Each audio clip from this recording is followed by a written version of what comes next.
Hi friends, welcome to Saniya kitchen. எல்லாரும் எப்படி இருக்கீங்க ஃப்ரெண்ட்ஸ்? இப்போ வந்து நம்ம லஞ்ச் ரெசிபி தான் பார்க்குறோம். ரொம்ப ட்ராவல் வீடியோலாம் ஃபுல்லாக போட்டாச்சு. இந்த மாதம் ஃபுல்லாக ட்ராவல் வீடியோவாக போட்டாச்சு. சமையல் வீடியோன்னு ஒன்றுமே போடலை. இப்போ வந்து சமையல் வீடியோ தான் பார்க்க போகிறீங்க. என்னென்ன செய்கிறேன் என்னன்னு பார்க்கலாம். வாங்க வீடியோக்குள்ளே போகலாம்.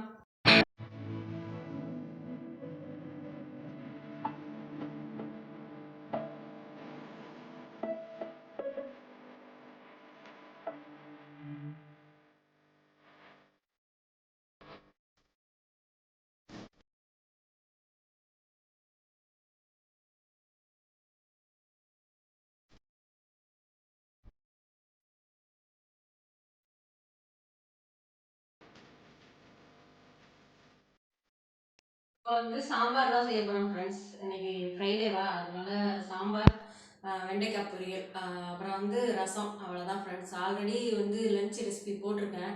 இது வந்து சும்மா நம்ம சமையல் வீடியோ, ஃப்ரைடே வீடியோ அப்படின்னு பார்க்கலாம் அப்படின்னுக்காக போடுறோம் ஃப்ரெண்ட்ஸ். இப்போ என்னென்ன தேவையான பொருள்னு பார்க்கலாம். இப்போ என்ன வச்சு சாப்பாடு செய்யணும்னா, டுடே லஞ்சுக்கு பலாக்கொட்டை இருக்குது. சாம்பார் மாங்காய் போட்டிருக்கேன். இதுதான் இப்போ 2 தான் போடுறேன் ஃப்ரெண்ட்ஸ். இது 2 போட்டுக்கிறேன். ரைஸ் வந்து அளந்து வச்சுட்டேன். ரைஸ் வந்து அளந்து வச்சு இது பண்ண போகிறேன். களைஞ்சி வைக்கணும்.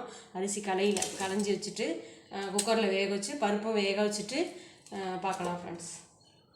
இப்போ வந்து இதை வந்து பலாக்கொட்டையை வந்து பருப்போட வேக வச்சுருவேன். மாங்காய் வந்து அப்புறமா லாஸ்ட்டாக போட்டுக்கலாம். இப்போ பருப்பும் இதுவும் அளந்து போட்டுக்கிறேன். பலாக்கொட்டையை ஃபஸ்ட்டு அரிஞ்சிக்கிறேன். அந்த இந்த ஸ்கின்னை எடுத்துடணும். எடுத்துட்டு அதுக்கப்புறம் நான் பருப்போடு போட்டேன்னா கொஞ்சம் நல்லா வெந்துடும். சும்மா கொஞ்சம் தான் போட போகிறேன், ரொம்ப பேர் இல்லை, கொஞ்சம் தான் போட போகிறேன். டம்ளரால் 1 தான் போடுறேன். அவ்வளோதான் ஃப்ரெண்ட்ஸ். இதை வந்து கழுவிட்டு இதை ஸ்கின்னை எடுத்துகிட்டு காமிக்கிறேன் சார் ஃப்ரெண்ட்ஸ். இப்போ வந்து குக்கர் வச்சுட்டேன், அரிசி வச்சுட்டேன் சாப்பாடு. இப்போ அடுத்தது அந்த பருப்பு வந்து வேகிறதுக்கு இந்த அடுப்பில் வச்சுக்கலாம். இப்போ எப்படி என்னென்னு செய்கிறேன்னு பார்க்கலாம். இதை கழுவிக்கலாம். இப்போ பருப்பு வந்து ஒரு சின்ன கிண்ணத்தில் கொஞ்சமாக எடுத்துருக்கேன், லைட்டாக எடுத்துருக்கேன். இதை வந்து இப்போ வந்து களைஞ்சிக்கலாம். நல்லா கழுவிட்டு அதுக்கப்புறமா நம்ம வேக வச்சுக்கலாம்.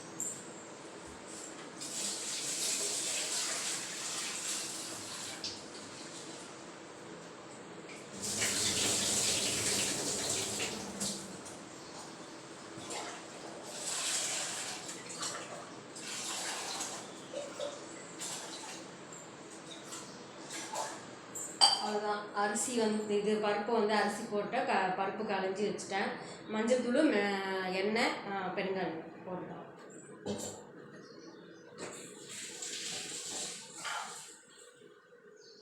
இப்போ வந்து ஒரு சிட்டிகை சும்மா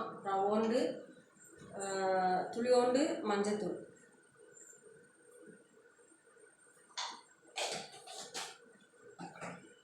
ஒரு 1/2 ஸ்பூன் போல் பெருங்காயம் வந்து நிறையாவே சேர்த்துக்கலாம். ரொம்ப சேர்த்துக்க வேணாம். நிறையா கொஞ்சம் 1/2 ஸ்பூன் சேர்த்துக்கிட்டா போதும். சில பேர் 1 ஸ்பூன் போடுவாங்க. இதில் வந்து பெருங்காயத்தில் பூண்டு போடுவாங்க. நான் பூண்டு போட மாட்டேன், பெருங்காயம் மட்டும் நிறையா சேர்த்துக்கலாம். அவ்வளோதான் ஃப்ரெண்ட்ஸ். இதில் வந்து பலாக்கொட்டை போட்டுட்டு குக்கரில் வேக வச்சிடலாம். இது அப்படியே இருக்கட்டும். எண்ணெய் நல்லெண்ணெய் ஊற்றிக்கலாம்.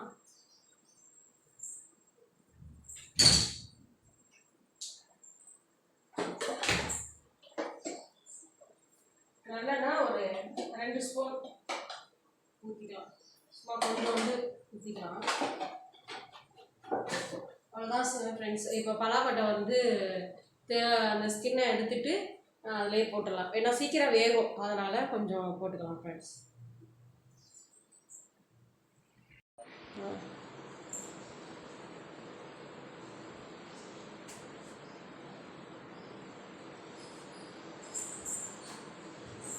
ஃப்ரெண்ட்ஸ், இப்போ வந்து பலாக்கொட்டை போட்டுக்கிறேன்.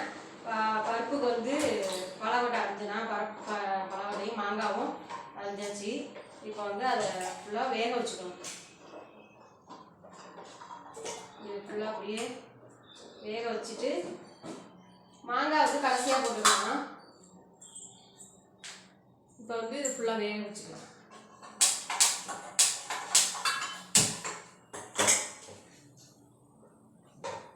இதை வேக வச்சுட்டு நம்ம வெண்டைக்காய் பொரியல் கூட செஞ்சிடலாம். அந்த அடுப்பில்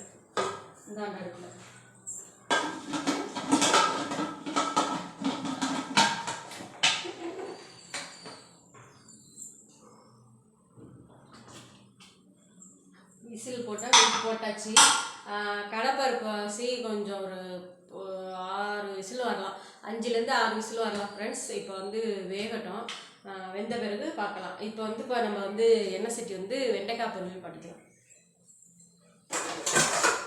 சாம்பார் ரெடி ஆன பிறகு தான் நம்ம தாளிக்கணும். இப்போ வந்து வெண்டைக்காய் பொரியல் வச்சுக்கலாம்.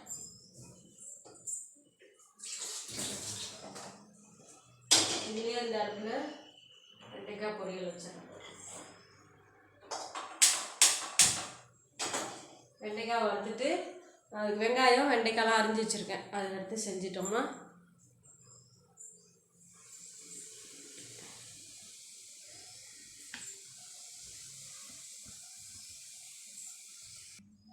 கல் சூடு, எண்ணெய் சட்டி சூடு வந்துடுச்சு. இப்போ ஒரு 3லேருந்து 4 ஸ்பூன் எண்ணெய் ஊற்றிக்கிறேன். ஏன்னா வந்து எண்ணெய் இருக்குது, வெண்டைக்காய் பொரியலுக்கு எண்ணெய் தேவைப்படும் நிறையா. இப்போ வந்து எண்ணெய் சட்டி வந்து சூடு வந்துடுச்சு. எண்ணெய் ஊற்றிட்டு கடுகு வந்து போட்டேன்.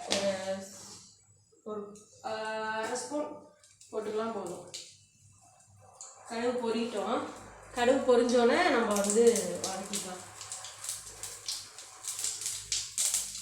கடுகு பொரிஞ்சோன்னா இப்போ கருவேப்பிலை ஒரு நிமிஷம் போட்டாச்சு. வெங்காயம் வந்து சாப்பாடில் நைஸாக இருந்துருக்குங்க, நைஸாக இருந்திருக்கேன்.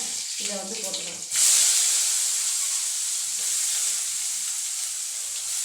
உங்களுக்கு எவ்வளோ வேணுமோ தகுந்தாப்புல போட்டுக்குங்க. நான் ஒரு 2 கைப்பிடி போட்டுருக்கேன்.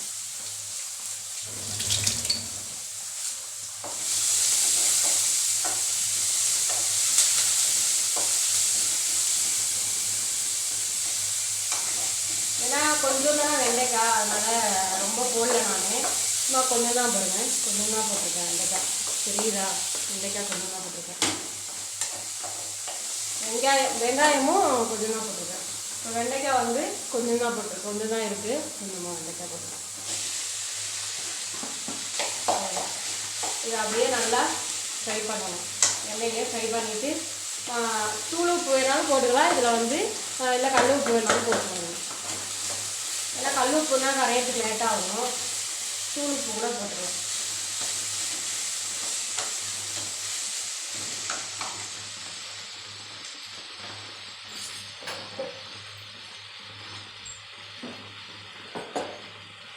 இதுக்கு தேவையான அளவு தூள் உப்பு போடுறேன், சால்ட்டு போடுறேன்.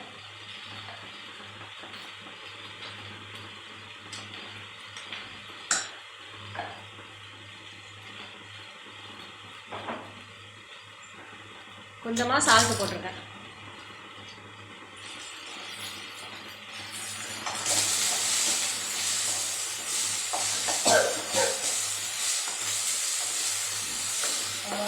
இப்போ வந்து மிளகாத்தூள் வந்து கொஞ்சமாக போட்டுக்கலாம். ஒரு காரம் தகுந்தாப்புல மிளகாத்தூள் போட்டுருங்க.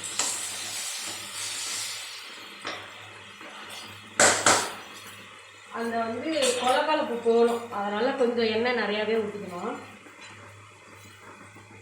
கொலக்கலப்பு போனால் தான் கொஞ்சம் உங்களுக்கு வந்து இதாகும். அதனால் ஒரு 2 ஸ்பூன் இல்லை கொஞ்சம் ஊற்றிக்கிறாங்க.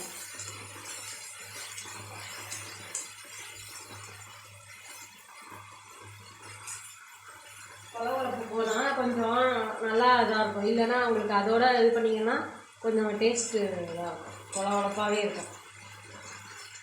எண்ணெயில் எவ்வளோ ஃப்ரை பண்ணுறீங்களோ அந்த வந்து போயிடும் நல்லா கொலக்கலப்பு.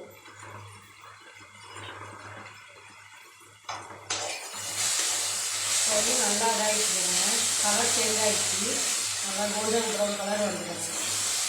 இப்போ வந்து மிளகாத்தூள் போடுறேன். மிளகாத்தூள் வந்து மழையால் நான் அரைக்க முடியல, காய வச்சுருக்கேன். இன்றைக்கி தான் காய வச்சுருக்கேன். நல்லா பாட்டிக்கு கடையாக வாங்கிட்டேன்.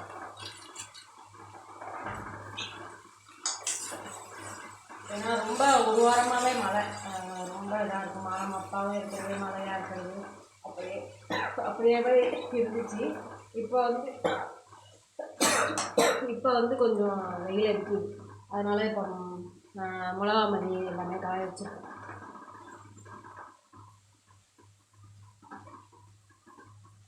இப்போ ஒரு ஸ்பூன் ஊற்றிக்கிறேன்.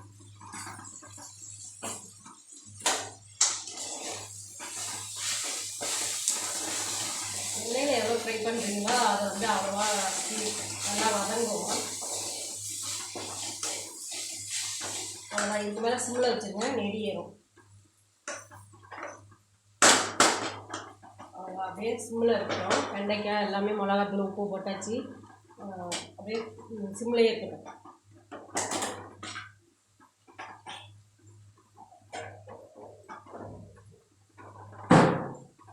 சிம்மிலேயே இருக்கட்டும். அப்படியே நம்ம வந்து பருப்பு வெந்தோன்னே, இப்போ வந்து நம்ம பருப்பு வெந்தோன்னே நம்ம சாம்பார் தாளிச்சிக்கலாம், ரசமும் தாளிச்சிடலாம். இந்த 2 அடுப்புலையும். இது ஃப்ரை ஆகட்டும், இது வறுவல் ஆகட்டும், அதுக்கப்புறம் பார்க்கலாம். ஃப்ரெண்ட்ஸ், இப்போ வந்து வெண்டைக்காய் கிண்டி விட்டுக்கலாம்.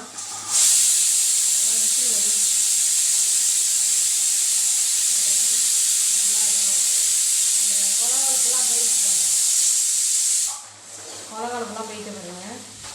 நல்லா எண்ணெய் ஊற்றி எவ்வளோ ஃப்ரை பண்ண முடியுமோ ஃப்ரை பண்ணுங்க. ரொம்ப எண்ணெய் ஊற்றிடக்கூடாது, ஒரு அளவு தான் ஊற்றணும்.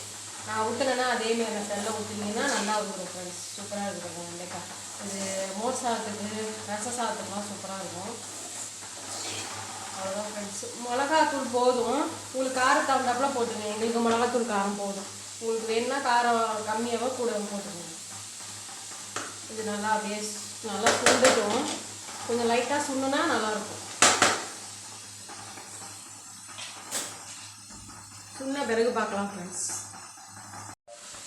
இப்போ வந்து வெண்டைக்காய் பொரியல் வந்து ரெடி ஆகிட்டு. வெண்டைக்காய் வறுவல், வெண்டைக்காய் பொரியல்னே வருது. வெண்டைக்காய் வறுவல் வந்து சூப்பராக ரெடி ஆகிட்டு ஃப்ரெண்ட்ஸ். பாருங்க, நல்லா சூப்பராக ரெடி ஆகிட்டு. அவ்வளோதான். சாம்பார் தாளிச்சிட்டோம்னா சாப்பிட வேண்டியதான். சூப்பராக ரெடி ஆகிட்டு பாருங்க. அவ்வளோதான் ஃப்ரெண்ட்ஸ். ஆஃப் பண்ணிட்டேன். அவ்வளோதான். இதுக்கு மேலே வச்சுருந்தோம்னா ரொம்ப இதாகிடும், கலர் சேஞ்ச் ஆகிடும். அவ்வளோதான் ஃப்ரெண்ட்ஸ். அப்படியே பச்சையாகவே லைட்டாக வெந்தோன்னா அரை வெக்கடையிலே இருக்கணும். அப்போ தான் நல்லா பார்க்க நல்லாயிருக்கும். அவ்வளோதான் ஃப்ரெண்ட்ஸ். இனிமேல் இது வேறு பாத்திரத்தில் மாற்றிட்டு நம்ம வந்து வேறு பார்க்கலாம். அடுத்தது வந்து சாம்பார் தாளிச்சிக்கலாம்.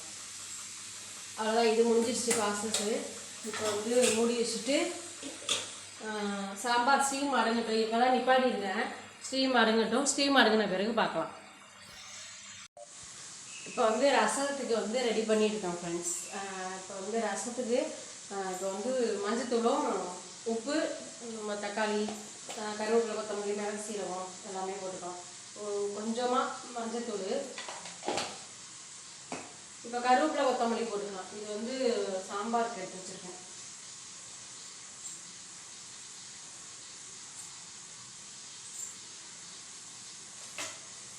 கொஞ்சமாக போட்டுக்கிட்டோம்னா நம்ம சாம்பாருக்கு கொஞ்சம் இது பண்ணி போட்டுக்கலாம்.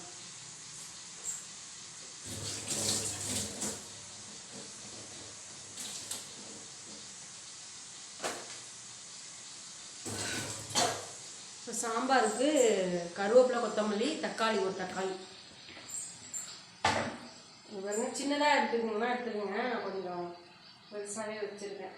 ஆனால் புளி கம்மி பண்ணிவிட்டு ரசம் அதுக்காக கொஞ்சம் கூட போட்டுருக்கேன். புளி கம்மி பண்ணிட்டோம்னா தக்காளி கொஞ்சம் பெருசாகவே எடுத்துக்கலாம். இல்லை சின்னதாக நீங்கள் எடுத்துக்கணும்னா எடுத்துக்கலாம். அது பிக்க முடியல என்னால். தக்காளி கொஞ்சம் பழமாக தான் இருக்குது, ஆனால் பிக்க முடியல. இப்போ வந்து கொத்தமல்லி கொஞ்சம் வந்து போட்டுக்கலாம்.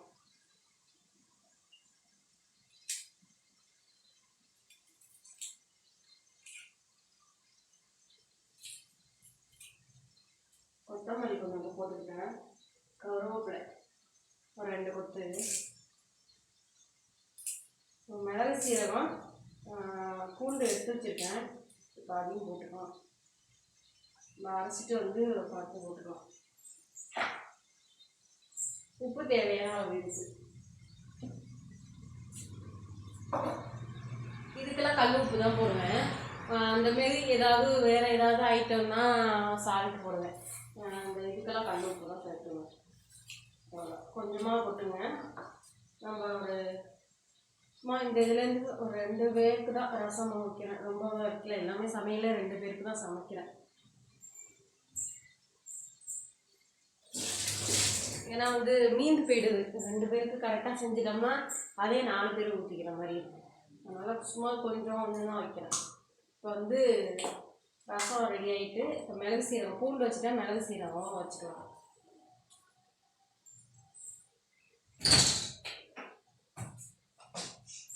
மிளகு சீரகம் உடச்சிக்கலாம். பூண்டு ஒரு 4 பல், இப்போ ஒரு 1/2 ஸ்பூன் சீரகம், ரொம்ப போட வேணாம். மிளகு வந்து ஒரு கொஞ்சம் கூடவே போட்டுருந்தீங்கன்னா பிள்ளைங்க சளி இருந்தது அப்படின்னா கொஞ்சம் அதெல்லாம் கேட்கும். ரசம் ஊற்றி விடுறோம்ல சின்ன பிள்ளைங்களுக்கெல்லாம், அதனால் கொஞ்சம் ரசம் வைக்கும் போது ஊற்றி விடும்போது மிளகு வந்து சளிக்கு தானே, அதனால நல்லது. சீரகம் வந்து செரிமானத்துக்கு, பூண்டும் கொஞ்சம் இதாக இருக்கும். வாய்வு இதுன்னா அப்படியே ஃப்ரீ ஆகிடும். அதுக்காக தான் அந்த இதெல்லாம் ரசம் கொஞ்சம் வைக்கிறது. பிள்ளைங்களுக்கு எதுக்கு ரசம் ஊற்றி கொடுக்க சொல்கிறோம்னா இந்த இதெல்லாம் ஐட்டம்லாம் போடுறோம் அப்படிக்காக ரசம் கொடுக்கணும்.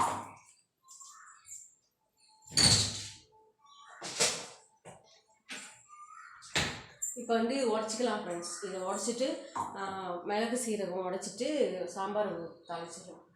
சாம்பார் வந்து ரெடி ஆயிடுச்சு. சாம்பார் பருப்பு ரெடி ஆகிட்டு இப்போ வந்து இதை வந்து உடச்சிக்கலாம் ஃப்ரெண்ட்ஸ். இப்போ வந்து மிளகு சீரகம் உடச்சிட்டு வந்துட்டேன். இப்போ வந்து ரசத்தில் போட்டுக்கலாம். நம்ம வந்து ஃபுல்லாகவே போட்டாச்சு. ஒரு 4 பல் பூண்டு, ஒரு 1/2 ஸ்பூன் சீரகம், மிளகு வந்து கொஞ்சம் கூடவே எடுத்துக்கலாம், சளிக்கு கொஞ்சம் நல்லா இருக்கணும்ட்டு. இப்போ வந்து இதை தாளிச்சிக்கலாம் ஃப்ரெண்ட்ஸ். இப்போ வந்து எண்ணெய் சட்டி சூடு வந்துட்டு சாம்பாருக்கு தாளிச்சிக்கலாம். மணி ஆயிடுச்சு வேறு. கிடுன்னு செஞ்சோம்னா தான் கரெக்டாக இருக்கும். இப்போ வந்து கடுகு போட்டுக்கலாம். கடுகு, இப்போ கருவேப்பிலை, வெங்காயம், தக்காளி அப்படி போட்டுக்கலாம். கடுகு ஒரு 1/2 ஸ்பூனு, அப்புறம் வந்து கருவேப்பிலை ஒரு கொத்து, ரொம்ப போடல கருவேப்பிலை, அதனால் தம்பி கொஞ்சமாக போடுங்கட்டான், அதனால் கருவேப்பிலை வந்து ஒரு கொத்து, வெங்காயம். இப்போ தக்காளி போட்டேன் ஃப்ரெண்ட்ஸ். தக்காளி ஃபுல்லாகவே போட்டேன். வெங்காயம் வதங்கிடுச்சு. அது கொஞ்சம் வீடியோ எடுத்துகிட்டு இருக்கும்போது ஆஃப் ஆகிட்டு. இப்போ வந்து தக்காளி போட்டுட்டேன். தக்காளி வதங்கின பிறகு பார்க்கலாம் ஃப்ரெண்ட்ஸ். இப்போ வந்து பருப்பை ஊற்றிக்கிறேன். பழவட்ட பருப்பு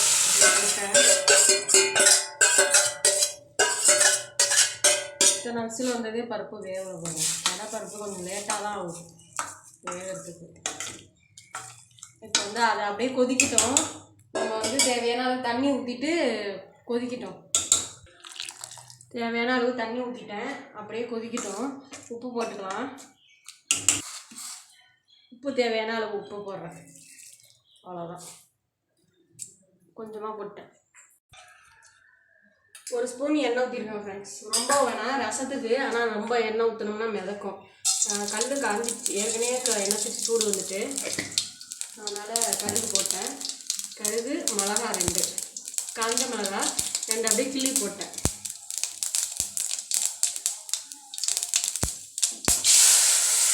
வந்து ரசத்தை வைக்கிறேன். பருப்பு தண்ணி வச்சுருக்கேன். பருப்பு தண்ணி வந்து எடுத்தோம்னா சூப்பராக இருக்கும். பருப்பு தண்ணி வச்சு அப்படியே கலக்கி விட்டு ஊற்றி விட்டுருவேன். அவ்வளோதான். இந்த தேங்காய் பால் கூட ஊற்றலாம். தேங்காய் பால் ஊற்றினீங்கன்னா நல்லாயிருக்கும் காமிச்சிங்க. அதனால் நான் பால் எடுக்கலை, பருப்பு தண்ணியாக ஊற்றிட்டேன். அவ்வளோதான் ஃப்ரெண்ட்ஸ். இது லைட்டாக கொதிக்கணும். அந்த மேலே பபிள்ஸ் வரணும், கொதிக்கக்கூடாது. ஆல்ரெடி ரசம் இருக்குது, நான் இதுக்கும் காமிச்சேன் ஃப்ரெண்ட்ஸ். மாங்காய் போடுறேன். மாங்காய் போட்டு உப்பை போட்டோம்ல, அதனால் வந்து உப்பு மாங்காயில் ஏறணும். அதனால் இப்போ மாங்காவை போட்டு விட்டேன். மாங்காய் போட்டு ஒரு கிண்டிட்டு நம்ம வந்து வெந்த பிறகு மிளகாத்தூள், அவ்வளோதான் ஃப்ரெண்ட்ஸ். புளியை கரைச்சி ஊற்றிக்கலாம் ஃப்ரெண்ட்ஸ். இது வந்து லைட்டாக பபிள்ஸ் வருது, அவ்வளோதான் ஃப்ரெண்ட்ஸ். ரொம்ப கொதிக்கக்கூடாது. அதாங்க இவ்வளோதான் ரசம். ரொம்ப கொதிச்சதுன்னா நல்லா இருக்காது.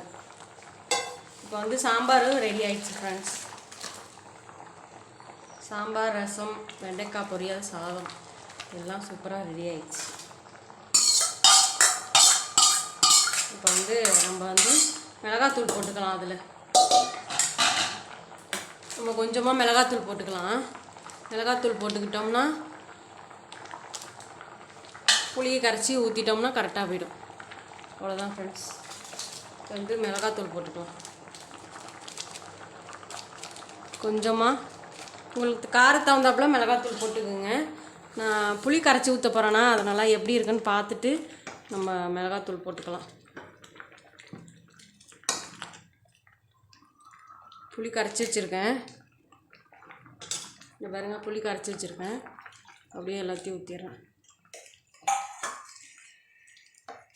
அவ்வளோதான். புளி கரைச்சி ஊற்றினோன்னா அந்த மிளகாத்தூள் வந்து கொஞ்சம் ரொம்ப லைட்டாக இருக்கும், அதனால் இன்னும் கொஞ்சோண்டு ஒரு அரை ஸ்பூன் போட்டுக்கலாம் மிளகாத்தூள். போட்டுட்டோம்னா போதும். அவ்வளோதான் ஃப்ரெண்ட்ஸ். இது வந்து நல்லா வேகட்டும். வெந்த பிறகு நம்ம வந்து ரெடி பண்ணியாச்சு. அவ்வளோதான், சாம்பார் எல்லாம் ரெடி. இது முடிஞ்ச ரெடி ஆகணுன்னு பார்க்கலாம். சூப்பராக இருக்குது பாருங்கள் சாம்பார். இது வந்து முருங்கைக்காய், பலாக்கொட்டை, மாங்காய் போட்டு வைக்கலாம். வாங்கலை, ஏன்னா சோறு போதும் அப்படின்ட்டு வாங்கலை. இதே வந்து சாம்பார் அதிகமாக இருக்குது பாருங்கள், அதனால் அவ்வளோதான். பலாக்கொட்டை, மாங்காய் போட்டு சுட்டாலும் சூப்பராக இருக்கும். இதே பாதி மாங்காய் தான் போட்டு வச்சேன், அதே எவ்வளோ குழம்பு இருக்குது பாருங்கள். அவ்வளோதான் ஃப்ரெண்ட்ஸ். இப்போ வந்து நல்லா கொதிக்கி இதுவாகிடுச்சு, சுண்டுட்டோம். மாங்காய் அந்த இதெல்லாம் வேகட்டும். பலாக்கொட்டை வந்து வெந்துருச்சு. இப்போ வந்து மாங்காய் மட்டும் வேகணும். மாங்காய் வெந்ததுன்னா சுண்டி இதில் பண்ணிட்டோம்னா வேலை முடிஞ்சிச்சு ஃப்ரெண்ட்ஸ். அவ்வளோதான் ஃப்ரெண்ட்ஸ். இப்போ வந்து கொத்தமல்லி கொஞ்சோண்டு அப்படியே மலைச்சாரல் மாதிரி போட்டு விடுவோமா, கொஞ்சமாக லைட்டாக அப்படியே போட்டு விட்டுறலாம். அவ்வளோதான் ஃப்ரெண்ட்ஸ். அந்த லைட்டாக மிளகாத்தூள் போட்டு கொத்தமல்லி போட்டோம்னா புளியெல்லாம் கரைச்சி ஊற்றியாச்சு, எல்லாமே ரெடி. கொஞ்சம் சாம்பாரும் கொஞ்சம் லைட்டாக இதாக இருக்குது, கொஞ்சம் சுண்டுட்டோம். தண்ணியாக இருந்தால் நல்லா தான் இருக்கும், ரொம்ப தண்ணியாக இருக்குது, அதனால் கொஞ்சம் லைட்டாக சுண்டுட்டோம் ஃப்ரெண்ட்ஸ். சாம்பார் ரெடி ஆகிடுச்சு ஃப்ரெண்ட்ஸ், பரவாயில்ல. அவ்வளோதான், ஓகே. இவ்வளோ சாம்பார் நல்லா கரெக்டாக கன்சிஸ்டன்சி வந்துடுச்சு. ஓகே தான் ஃப்ரெண்ட்ஸ். இது வந்து நல்லா வெந்துருச்சு. இதுமாதிரி சாம்பார் இனிமேல் கொதிக்க வச்சோம்னா மாங்காய்லாம் உடஞ்சிரும். இதே கரெக்டாக இருக்குது, இது சாப்பிட்ற அளவுக்கு இருக்குது. இதுக்கு மேலே வச்சோம்னா கரைஞ்சி போயிடும். அவ்வளோதான் ஃப்ரெண்ட்ஸ், நிப்பாட்டிடலாம். நிப்பாட்டிட்டு நம்ம அதுக்கப்புறம் பார்க்கலாம் ஃப்ரெண்ட்ஸ். இப்போ வந்து லஞ்ச் ரெசிபி முடிஞ்சிருச்சு. இதோட ரைஸு, சாம்பார், ரசம், வெண்டைக்காய் பொரியல். அவ்வளோதான் ஃப்ரெண்ட்ஸ். இந்த வீடியோ பிடிச்சிருந்தா லைக் பண்ணுங்கள், ஷேர் பண்ணுங்கள், கமெண்ட் பண்ணுங்கள், மறக்காமல் சப்ஸ்கிரைப் பண்ணிட்டு பெல் கொடுத்தீங்கன்னா இப்போ ஒரு வீடியோஸ் நோட்டிஃபிகேஷனாக வந்துகிட்டே இருக்கும். என் வீடியோ மிஸ் பண்ணாமல் பார்க்கலாம். இன்றைக்கி உள்ளவங்களுக்கு பிறந்த நாள், திருமண வாழ்த்துக்கள் என் குடும்பத்தை சார்பாக வாழ்த்துக்கள் சொல்லிக்கிறேன் ஃப்ரெண்ட்ஸ். நெக்ஸ்ட் வீடியோ சந்திக்கலாம். டேக் கேர், பாய்.